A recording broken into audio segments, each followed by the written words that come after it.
I don't know how numbers work. That being said, hello and welcome to League of Vloggers. Tonight is episode I don't fucking know. We are episode 2 11 of 11 of playoffs. Season 4, episode 11, my friend. All right, let's try that again. Oh man. Ooh. All right. Hello and welcome to League of Vloggers. Tonight's episode is season 4, episode 11. Tonight our hosts on, I think, this side of me, if I point the right direction, I got Curtis James. Hey. Down below, I got Slippy, aka Coach Slippy, aka Jeff. I don't know why I said aka so many times. Myself, I am Chase, aka Viking Redbeard. I'm just saying aka a lot. All right, sorry. Tonight's episode is going to consist of us talking about the first 10 matches of playoffs. We saw Evil Geniuses square off against FlyQuest and 100 Thieves play against Cloud9. And boy, oh boy, was I not surprised with how anything turned out this weekend. No. I was going to listen back and I forgot. I wanted to see what our Evil Geniuses FlyQuest predictions were. I know we all picked Evil Geniuses from FlyQuest. The question was the game count. I'm pretty sure that we got were it. spot on.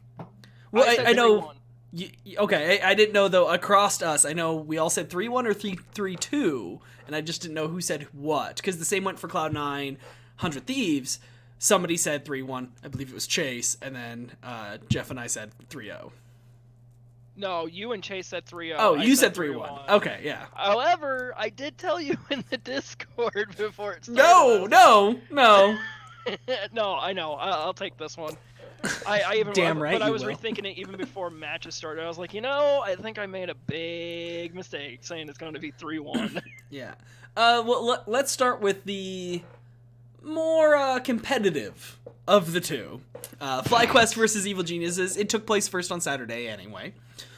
So we all did expect Evil Geniuses to win that going in. We did all expect FlyQuest to win at least one game, and that's how it ended up. Evil Geniuses taking it, dropping one game. I do think it was a bit closer of a series than it felt afterwards.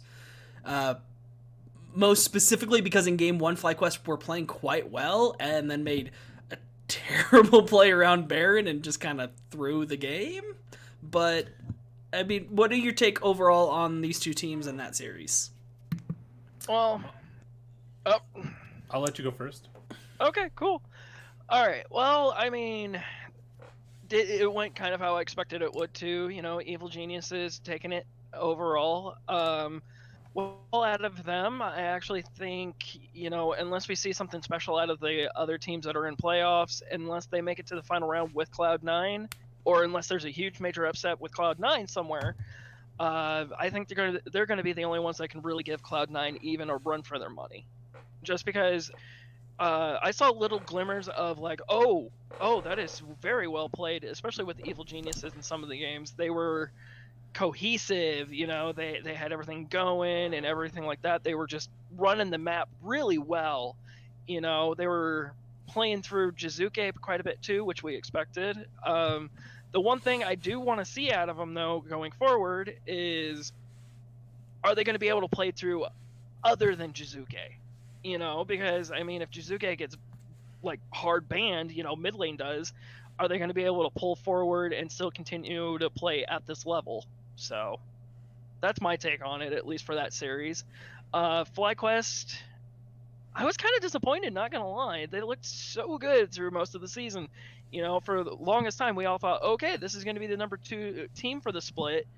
And we get into it, and I'm just seeing so many mistakes. And yes, they didn't bring in Solo, I think, right?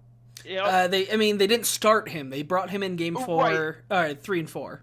Right, they brought him in for game 3 and 4, but I think by that point it was too late. I think Viper just, I don't know what's with Viper. He was looking so good at the beginning of the split, and now it's just like, but it still boggles me that, it's one player difference, and look at how well they were playing. I don't know if it's an occasion thing going on or what with them, so, but, if they can shape up, maybe they can be good contenders for it, but we'll get to Cloud9, so. But Chase, that's my take on the thoughts on EG and FlyQuest? FlyQuest They were a little disappointing, unfortunately. They kind of came out with decent starts, at least in game one, and then, like you said, like they made a poor play around Baron, and then they just couldn't recover. It's like all of the good things that they did prior to that bad play, they just gonna like let that set the tone for the rest of the series. Yeah. They was it game two that they won, or they won game won three. game one and two. Yeah, game three went to FlyQuest. And even that game that they did win, I don't think that they looked especially great. They just, like, Evil Geniuses kind of looked like they were trying a little bit less hard. They definitely didn't look like they were up to form in game three for whatever. But I don't know. Overall, wait, Siri. Sorry. I think that Evil Geniuses is going to get rolled in their next match. Like, I don't think there's anything about them that is going to keep them alive here. Right. Well, I mean, I do remember I said when we were, doing our predictions for this game that I thought they would start Solo, and I said that the only way they even stood a chance was if they did start him. And maybe I did contingency like, oh, they win 3-2 if they start him or whatever. I don't remember for sure. I remember bringing that up. And then, yeah, like they started Viper. And granted, they looked good in game one. They lost control there. But game two, they just got run over all over the place, especially Viper. And so they bring in Solo, and he plays a very good game three. They win that one. In game four, it wasn't good overall for FlyQuest. As Jeff mentioned, I think playing through Jizuke, the Svenskar and Jizuke mid-jungle synergy is looking really good right now, whereas for whatever reason, Santorin and Power of Evil, like, they looked really good early in the split. Like, the first half of the split, those two working together, like, Power of Evil was the best mid laner in the league, basically, at that point, especially for controlling his lane. Now, Jizuke's taken over that title, I'd say. Niski, first team, mid laner, but that has a lot to do with the way he plays the whole map, and gets everybody else going. But, yeah, I don't know about this FlyQuest team right now. I will be really concerned with what's going on coaching-wise if Solo doesn't start this next series. I mean, because we saw they played him for 3 weeks towards the end of the season. Or, I'm sorry, 3 games towards the end of the season. And he went 2-1. And then they didn't start him when FlyQuest had to win the game to not have tiebreakers, and they lost. And then they started him in the tiebreaker, or after they lost something. I don't remember. Like, I'm pretty sure they started him then, but it was just like, okay, you guys need to pick a fucking top laner. And I think that the statistics show pretty obviously which one they should be picking. So it makes me wonder why they're not just playing Solo. Like, why do they keep bouncing back to Viper right now? Like, is the upside of him so much higher in scrims that you're like, well, he keeps losing on stage, but when we're not on stage, he wins. And it's like, and Solo always loses off stage, or what? Because, like, if you're just throwing their records this split against each other, it's not a question. You take Solo right now. Viper was good early in the season, but that was partly a couple games where they let him have Riven. And when Set was super broken, and people let him have that too. And it was just, I'm just questioning why. Because I can't think of a good reason to not just pick one. Because there's very, very few situations in which going back and forth is the right decision. Like, unless they offer fully different playstyles, but the difference in their playstyle I'm seeing right now is one of them is more successful than the other. And you don't go back and forth between those. So I'm at a bit of a loss here. I'm worried for FlyQuest for the rest of these playoffs because of that uncertainty that they seem to have themselves. I think lucky for them is that they don't face TSM in this next round. But I really expect that coming into next split, I would not at all be shocked if Solo was the starter for that team. That one surprised me one bit. Yeah, they definitely need to pick somebody and stick with it. Flip-flopping is clearly not getting them the results they're looking for. Um, do you have thoughts on who you think that they're going to start against Golden Guardians? Do you think that they're going to continue to flip-flop during the series?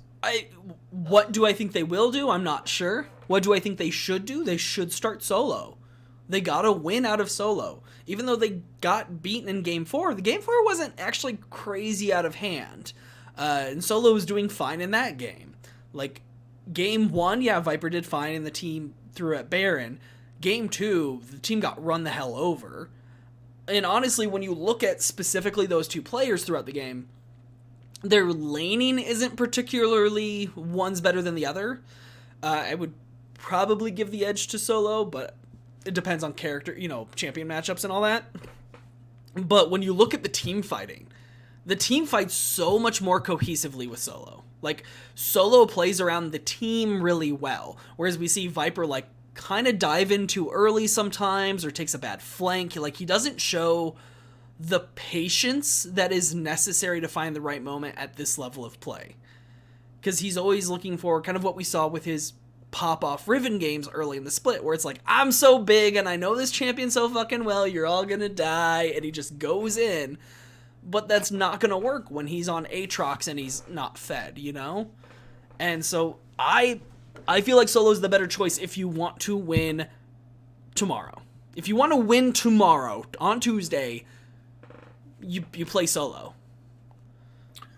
Well, I hope that means that they play Viper, because I would really like to see the Golden Guardians squeak out a win here. I mean, it is the best of 5, and I honestly think that is to the detriment of Golden Guardians. I think that they get very lucky in some of their matches. They are able to play together very well, but in a best of 5, like I see them very easily losing a fight or losing a game, and then that is just going to ruin their mental for the entire series. Yeah, I mean, let's just go ahead and jump into that series, because FlyQuest, having fallen to Evil Geniuses, do play Golden Guardians coming up here tomorrow. Where do you see that, series ending up, Chase? I would not be surprised to see it go all 5 matches. I think Golden Guardians has a decent chance of winning. I'm probably going to lean into Golden Guardians winning that set, even though I'm not super confident, but I've kind of got like my personal feelings like kind of mixed up with how I think that things will actually go. So I'm going to lean into Golden Guardians winning that. They're going to edge out Game 5 and take a 3-2 series. Nice. What about you, Slippy? Yeah, I could see it going all 5 as well. However, unless, like you were talking about with Golden Guardians kind of getting, getting tilted a little bit off of one of those games or something, because like you said, it's so hit and miss with them sometimes.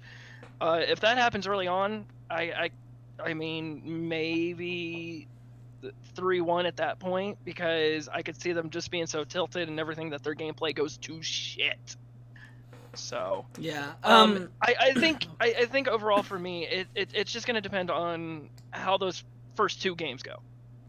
If they're on form and everything, and they actually pull off like 1 or 2 wins, then I could see it going, all 5. But if they don't, I really see FlyQuest taking it. And also the other condition I see is if they start Viper, their Golden Guardians are going to win. I'm sorry, but it's just the way I see it happening. If they start solo, FlyQuest will win. So. I'm quite a bit in that boat too, and I think honestly, like, as much as I'd like to see this series go 5, I'm expecting it to go only 4 games, because I think the volatility we see in both of these teams is going to be heavy. Like, if one of them gets a 2 games to 1, I think they're just going to ride that out, and they're going to go ahead and close it out. I think, obviously, from Golden Guardians, we've seen Haunter be so hit or miss. I think Closer's good. I think Closer's very good. I think Golden Glue's fine. He's a good mid laner. I think the bot lane is lacking for Golden Guardians, FBI and Huhi now. If I'm just looking like matchups, right? These two teams. We'll just start in the mid lane. Power of Evil, Golden Glue. I'm going to take Power of Evil, right? But if I then add in the junglers, I think Closer's above Santorin, but I don't think it's a large gap. I think Santorin's also very good. So I'm still giving, that. The jungle on its own I give to Golden Guardians, but I think it matters a lot more how they play with that mid-duo these days. So I would still give the advantage to FlyQuest. I look at the bottom, though, and all of a sudden it's like, well, shit, what am I even looking at here? Like, neither of these teams impress me in their bot lane. It's weird to say that, because Ignar popped off most of this season. Ignar's been so important, but then these last couple weeks, like, he's kind of faded into the background with all the turmoil in top lane.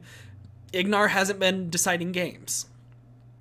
Now, against Golden Guardians of FBI and Huhi, I think Ignar Turtle could very well take over, but you also have to make sure Turtle doesn't get too far ahead of himself and run it down the way he can do sometimes. And then I go to the top lane, and I've got Haunter, who I feel is very up or down. If you give me Solo into Haunter, I feel Solo's more consistent. If you give me Viper, I think he's just been so down recently that Haunter's going to run over him, especially because he has a lot of playoff experience. Haunter's been around the block for a long time, especially back on those championship TSM teams. So overall, I do want to give it to FlyQuest. I think if you're just looking at the rosters and head-to-head and what they've shown us this split, you want to say FlyQuest. But if you're looking at the past, 4 weeks, it's hard not to say it's dead even.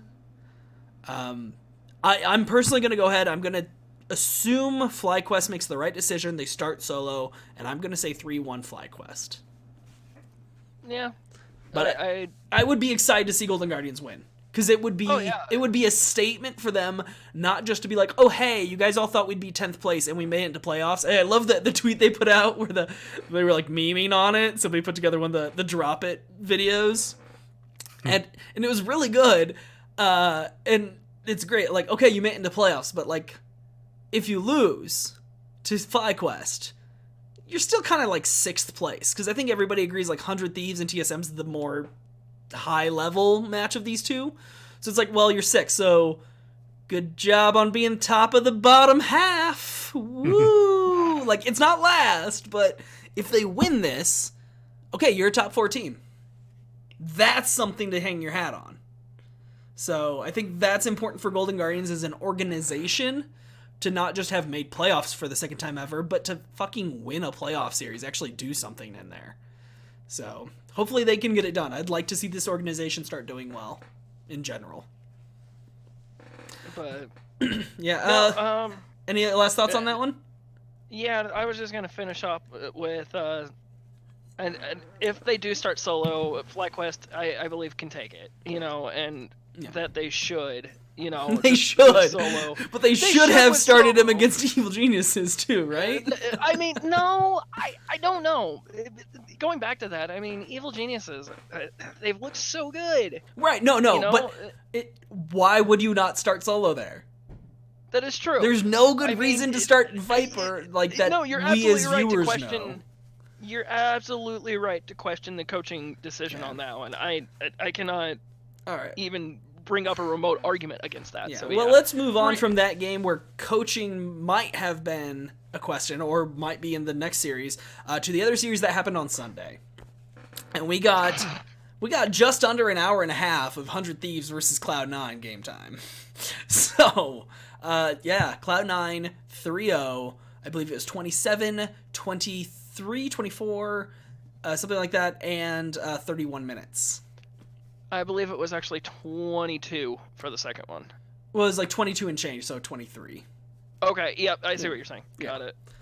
But yeah, thoughts on Cloud9 100 Thieves? This was just painful to watch. It really was. I mean, don't get me wrong. I was enjoying it the entire time because yay, Cloud9.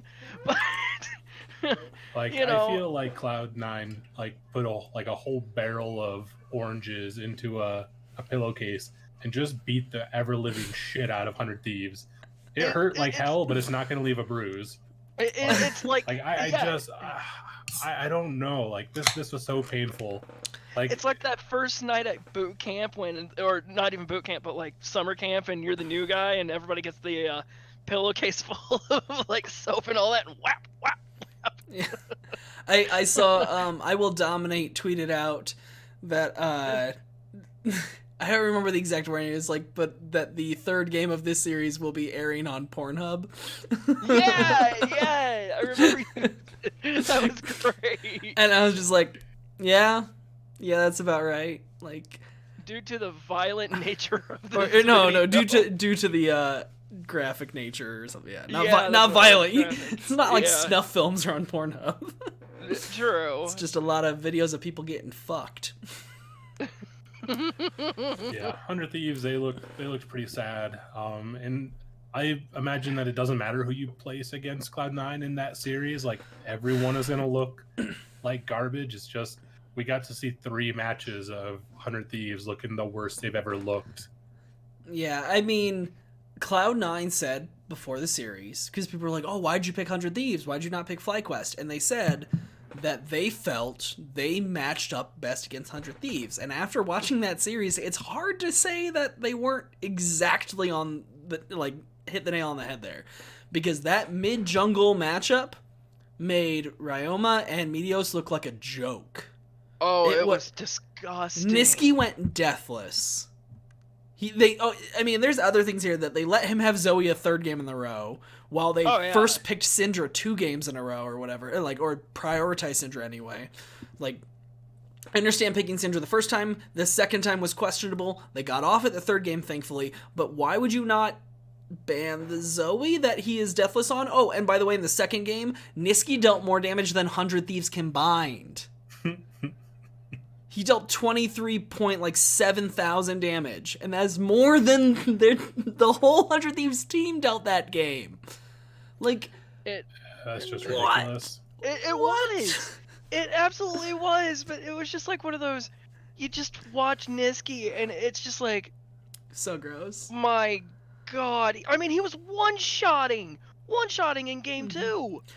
Absolutely disgusting. It was just like, boop, boop, dead. Yeah. Remember early in the season when we were tracking Sven's KDA? Niski currently has a 40 KDA in playoffs with no God. deaths, so he can give one up and still be adding to it. Like, I don't expect them to like continue that against EG, because Ryoma versus Jizuke, that's a whole giant gap there, kind of like we saw Niski to Ryoma. But even in the top lane, like, people were talking, and actually I thought of this earlier when Jeff was saying with FlyQuest and Golden Guardians that one of these teams may kind of get tilted. We saw Someday get hard tilted at the start of game 2. Oh, did he ever? Game 1, he got solo killed in lane, and immediately you see, like, on Twitter and online everywhere and Reddit, whatever, that people were like, oh, making fun of everybody's like, oh, Someday got robbed not being first team top laner. And I think you can make the argument either way, Someday or Licorice. Absolutely. But, like, he got solo killed by an Ornn in lane, and, like, okay, Licorice is owning this lane, and then game 2, he, like, went on, like, a deep-ass invade. Like, there was some shit happened around his side, and he's like, nah, I'm going deep, and I'm gonna punish Blabber. And he's at, like, Krugs at, like, level 3, and it's like, what are you doing? Like, it was so ridiculous to watch a pro do that who didn't have the tag Huni above his head. I had no idea what was going on. Whoa. We do not talk about my favorite player ever. I mean, but that's the kind of tilt we've come to expect from no players other than, like, Huni, really, right? Where it's like, you just do something absurd and you're like, why are you doing that? Like, Someday did that in that moment where you're just like, you're so deep.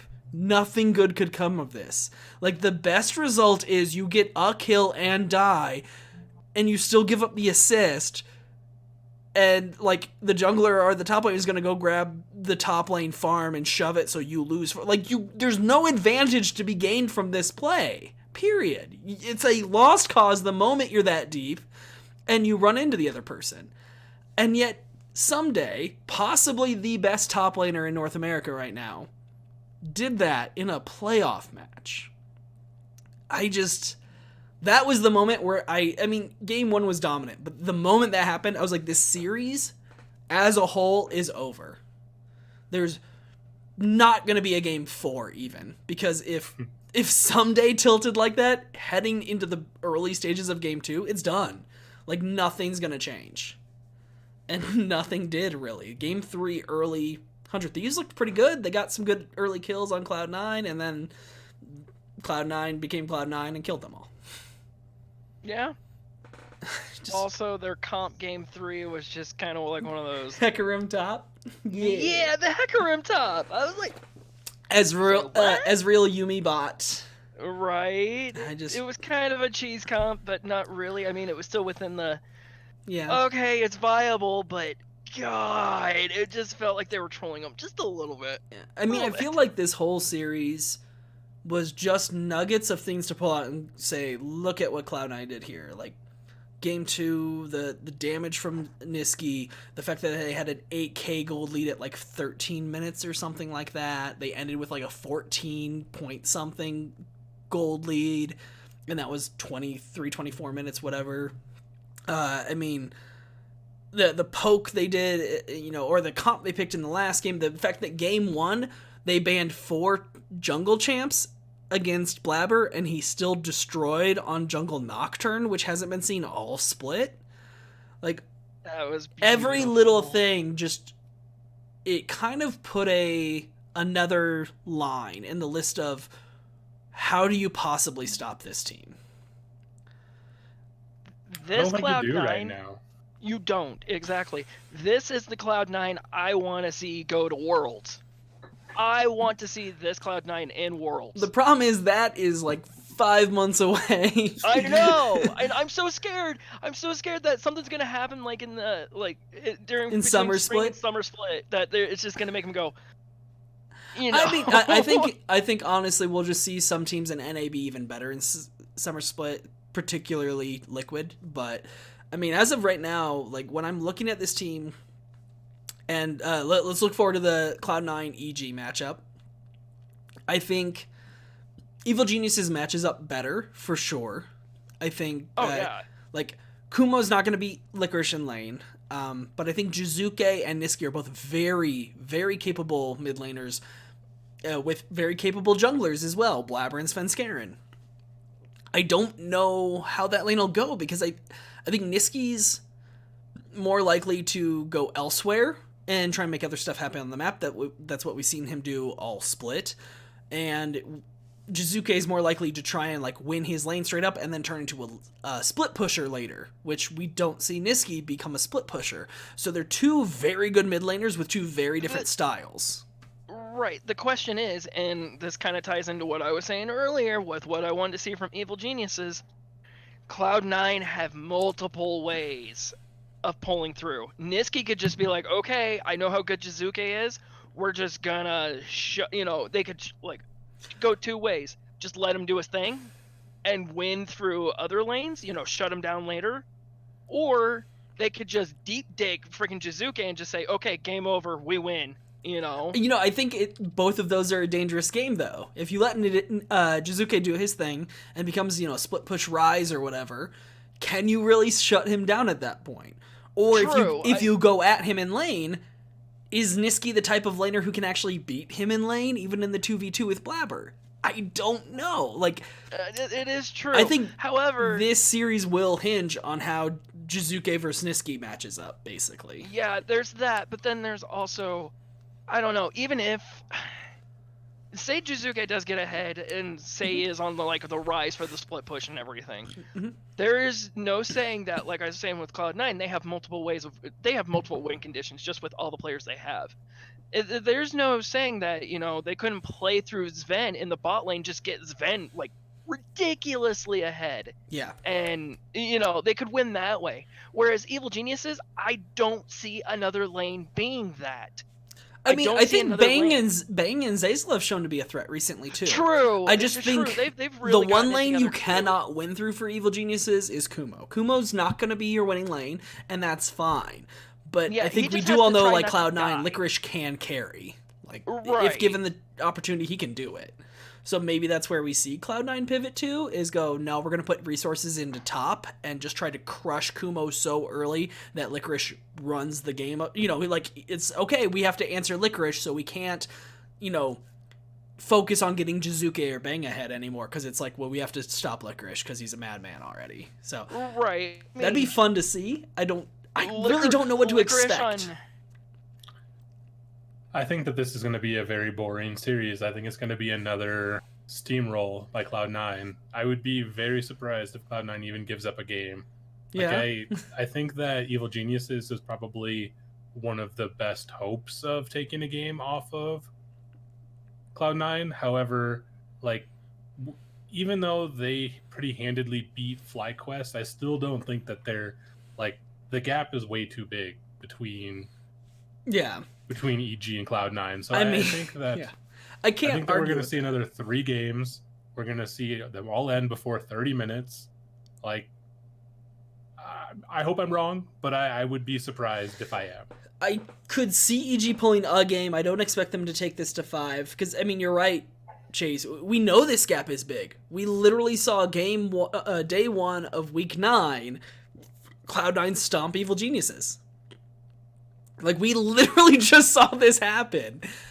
But, like, seeing Evil Geniuses take down FlyQuest the way they did, and, like, win the tiebreakers against 100 Thieves the way they did, you know, it like, makes me think they can show up, but I expect Cloud9 to do what they did in that match in week 9 and ban Rise, Echo. It was Rise, Echo, something. They're just going to ban 3 mid laners right away, counterpick Jizuke, or pick, like, the 4th one that he might want to play, and just be like, all right, you can't carry anymore. Like, we saw him play Malzahar, I think, afterwards, like in the 100 Thieves game or something like that.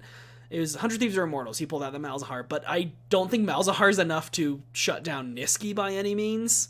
It's like, okay, yeah, you can beat Ryoma with that. You could maybe beat Immortals is who's the mid? Oh, Aika. Yeah, it's like, yeah, Ryoma and Aika. Yeah, you can beat them down with whatever pick you want, but you're not going to do the same to Niski. So I think, yeah, we're probably just going to see the 3 bans against Jizuke and see Cloud9 roll over them, unfortunately. I mean, unfortunately for EG and for entertainment value, fortunately for just the case for showing that this team isn't a fluke and really is just as dominant as they have been so far.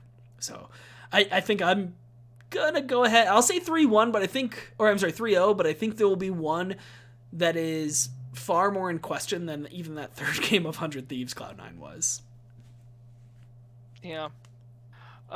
Like I said, if there's going to be anybody in this that's remaining in the playoffs, though, that can give Cloud9 a run for their money, it's going to be Evil Geniuses.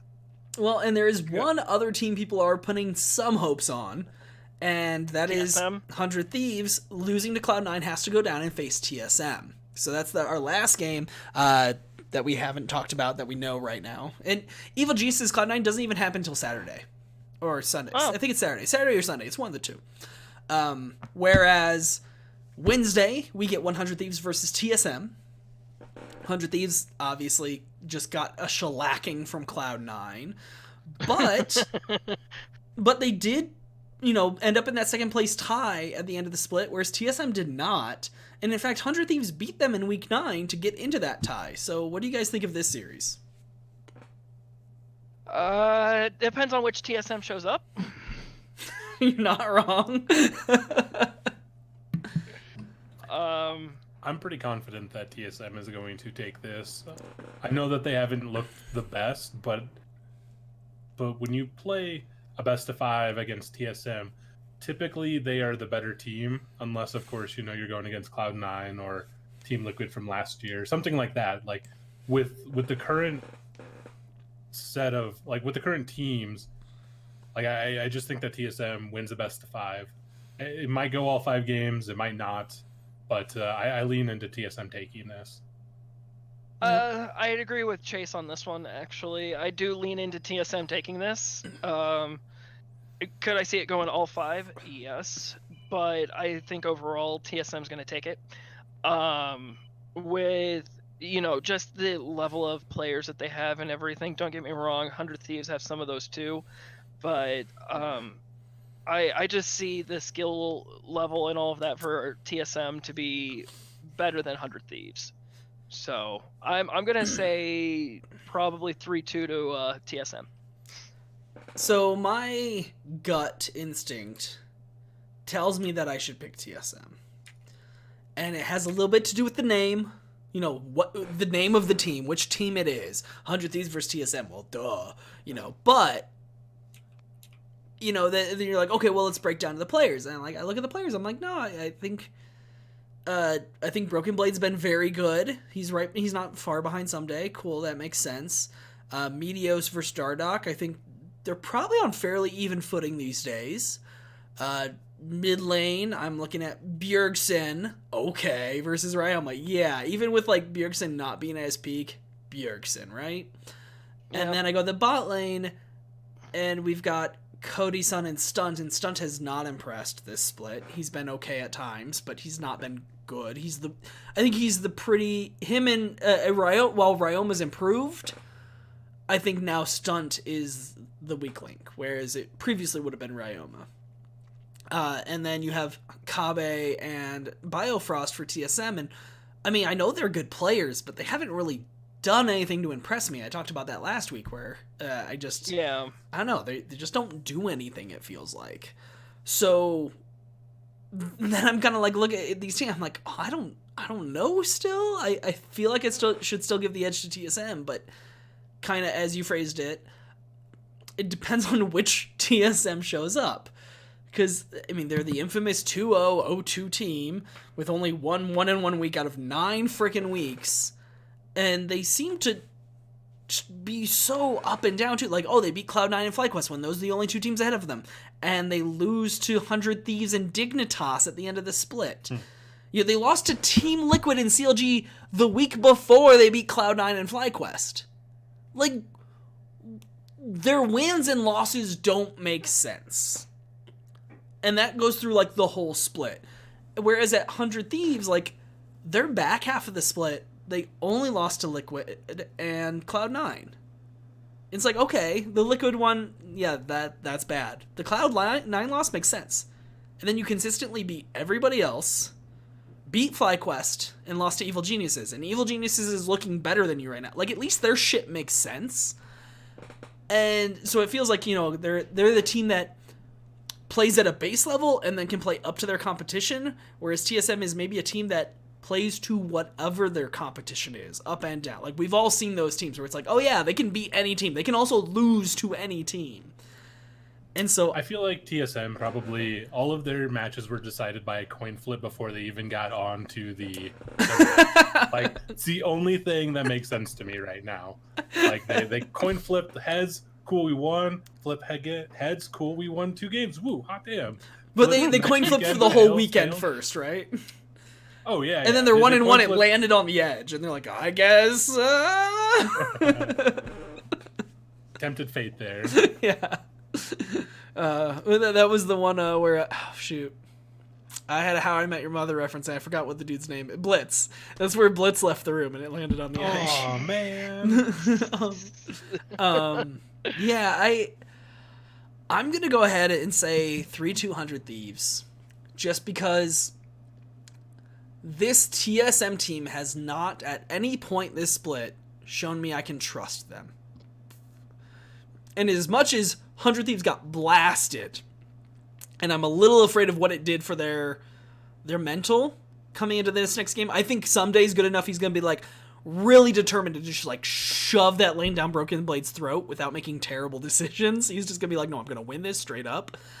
I think 100 Thieves will make the right choices. I do have a fear though that, TSM, there's no way they thought they were gonna play Cloud9.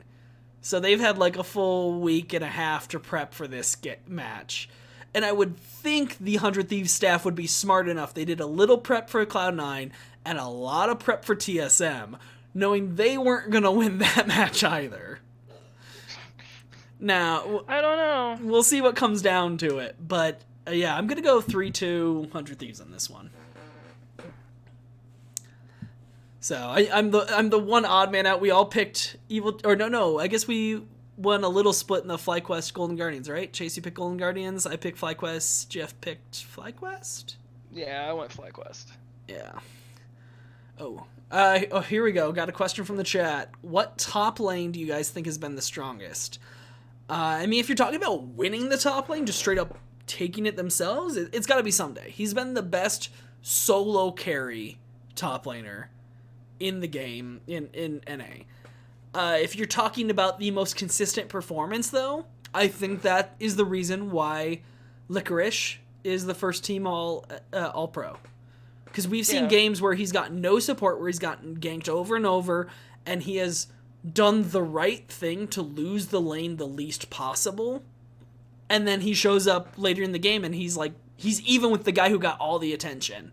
And sometimes he's ahead of that person. I think that skill is something that always gets underrated. That's part of the reason Sneaky got underrated a lot as a bot lane carry, is because he wasn't being ganked for, and yet he was going even with or beating lanes that were getting attention. It's very important to be able to have a very reliable weak side player. That's the reason Impact, I mean, he's had a bad split this year, but Impact has probably been the best top laner in NA for a long time. Because he's just like, oh, don't send anything up here. Like, they'll gank me under turret, and I'll kill one of them and live, and then I'll fucking go back to base, and I'll come back, and, oh, look, I'm up 5 CS and a kill somehow. It just happened.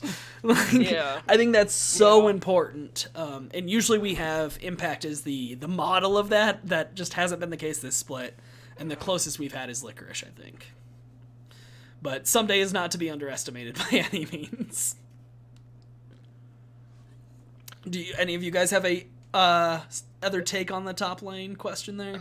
No, I think you kind of hit everything I would say, because I completely agree with you on both of that. So, yeah.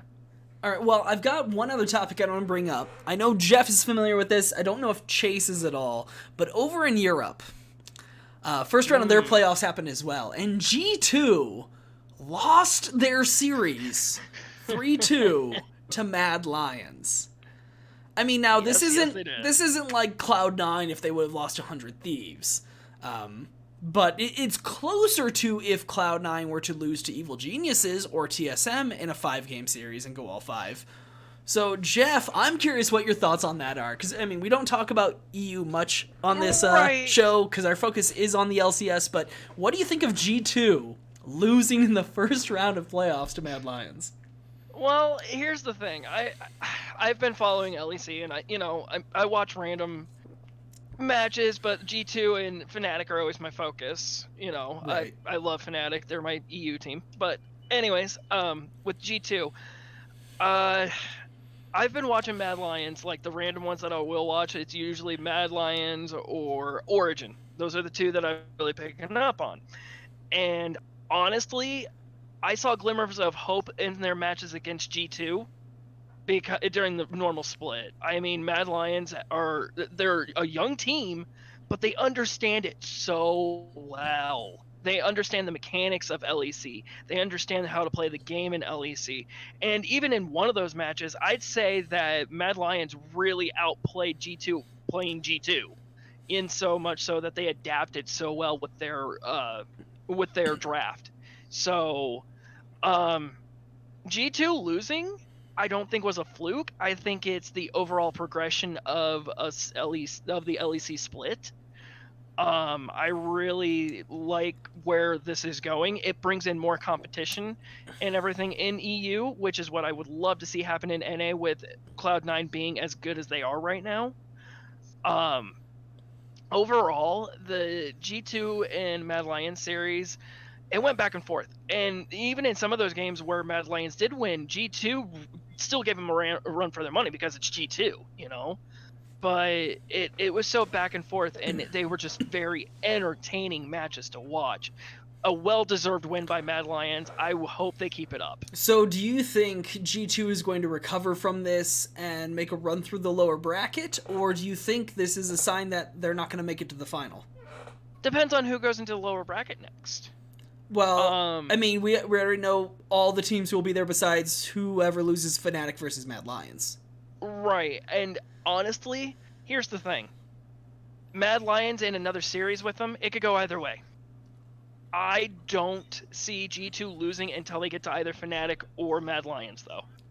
Do you Just the think? way it is. Well, and that's that's the last team they're gonna face before they make it out of lower bracket. If they do, do you think they will? Do you think they'll make it back to the final, or do you think they'll fizzle out in lower bracket?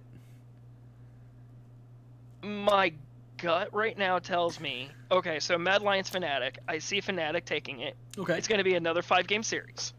Okay. Definitely another 5-game series. But I see Fnatic pulling it out and taking it. So that drops Mad Lions back down in. I don't see G2 fizzling out until that match. Do you think Mad Lions will take the rematch? I could, that's a tough call, but I could see them doing it. What's your guess right really now? do. I'm not going to hold you to this. We don't cover this all the time. What's your guess if you had to make it right now? If I had to guess right now, if G2 is going to lose to Mad Lions, or in that rematch that you predict coming up, in that who rematch, wins then it? yeah, I say Mad Lions take it just because they're more hungry for it, and I mean, don't get me wrong, G2 are competitive as hell, but I think Mad Lions want it more. Okay, I respect that analysis of it. Now there is a parallel I saw. You kind of mentioned, I should say there's two parallels I saw to LEC and NA, or LCS, which you mentioned one of them, that this is the level of LEC coming up to meet G2. And you hope to see that in NA as well. I'm hoping so. The other parallel I saw, and actually I'm going to come back to that first one in a moment, because I got something for Chase. So the second parallel is G2 has been the king of EU for a little while.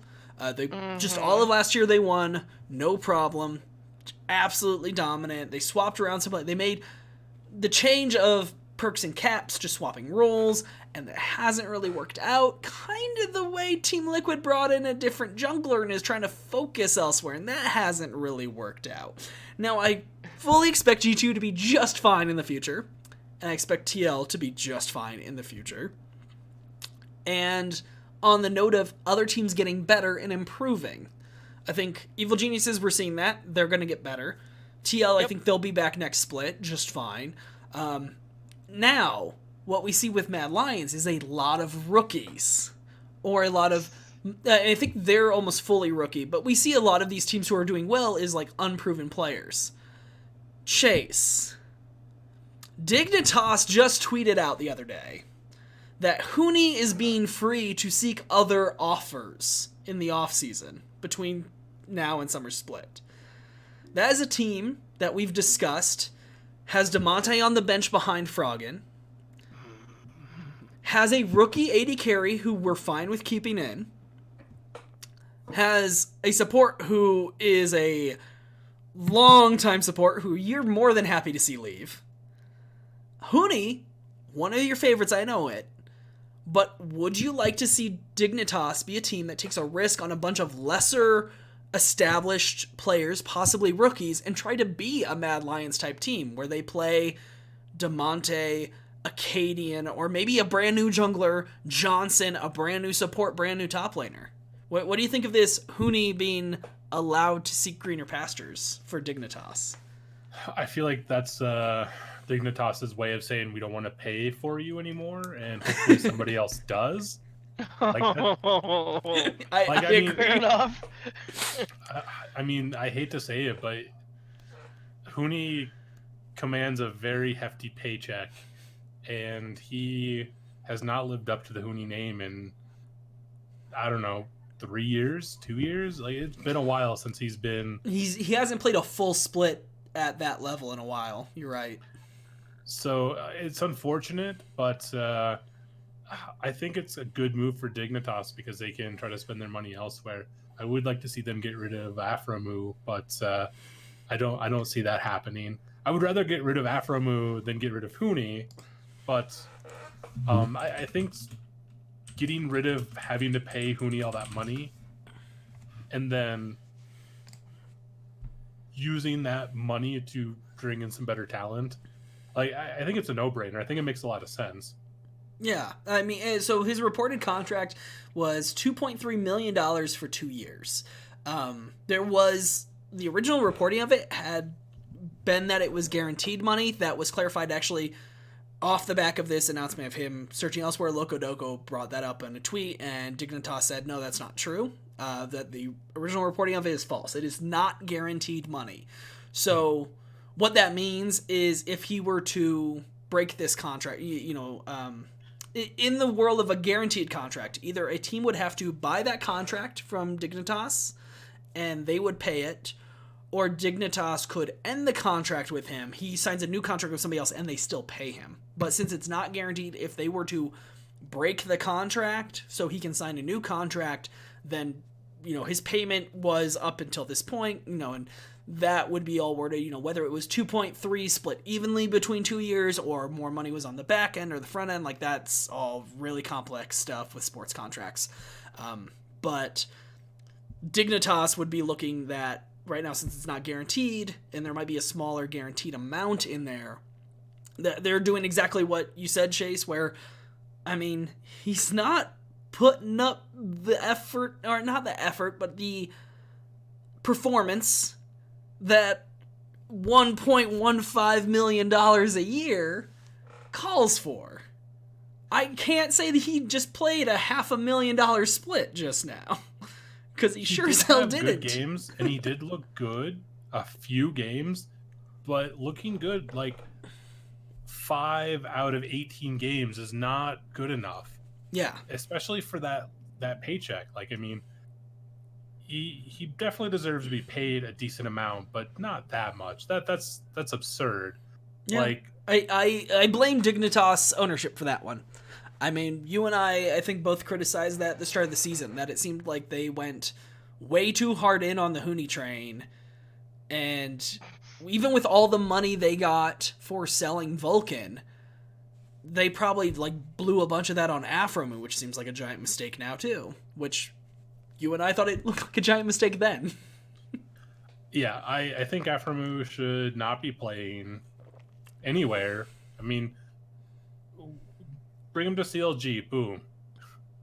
I don't know what else to do with him. Like, I think he's still good enough to play, but I don't think he's good enough to play on 100 Thieves or Dignitas or anywhere that's a good team. All right, Chase, I'm going to put it to you. You get to play Fantasy LCS Manager.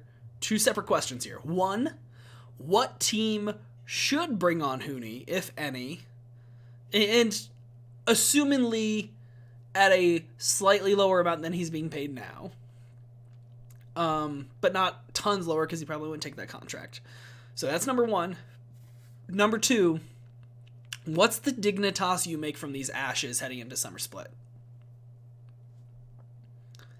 Fuck, I don't know.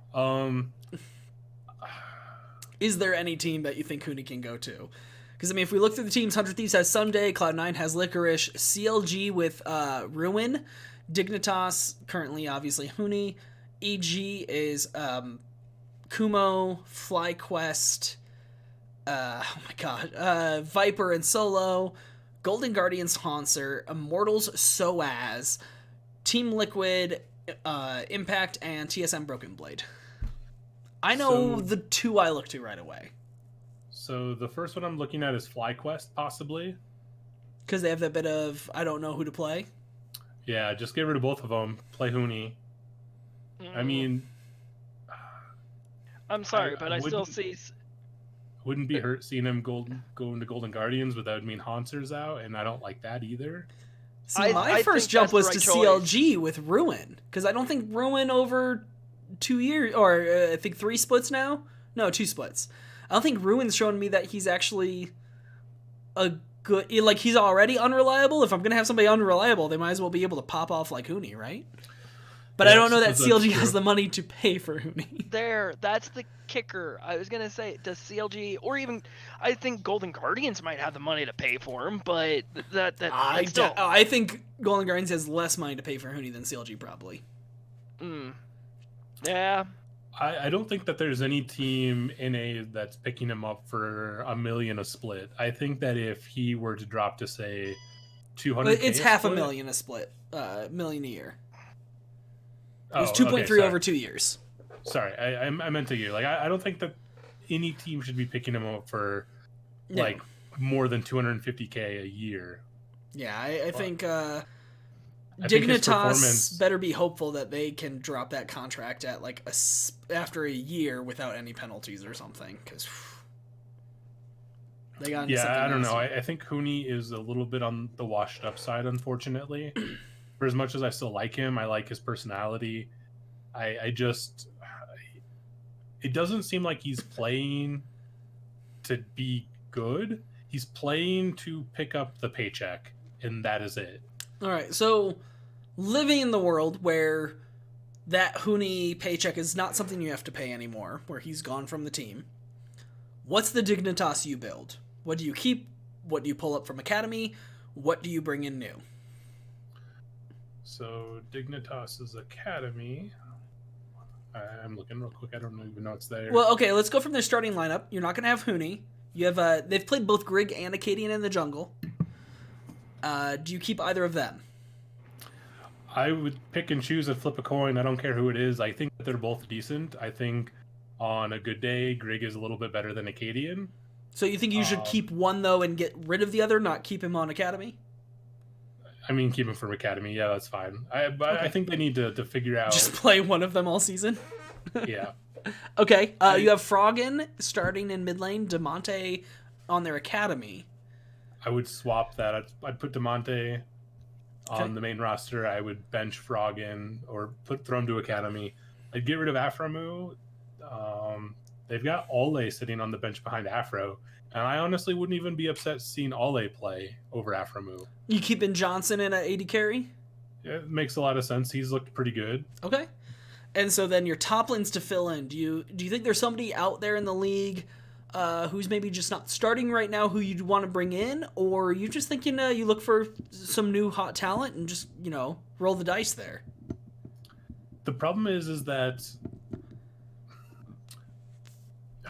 you have to bring in some new talent. Like, I mean, there's no known commodities in NA right now that are like, your options are taking like Solo or Viper, or who else has a double top lane? Lorlo's not playing on anyone's team right now, and he's played pro at a decent level. I would be okay with Lorlo. I don't know that he's better than Hooney. Like, I think Hooney, even though while inconsistent, I think he still might be better than Lorlo. Mm. Lorlo was on Golden Guardians last year. Correct. No, yeah. What? Well, what about this? Ooh. Froggen is their only what do you call it? Import, right? Hooney's an import. Froggen's an import. With the squad Chase named, Ole would be an import. So Ole would be their only one.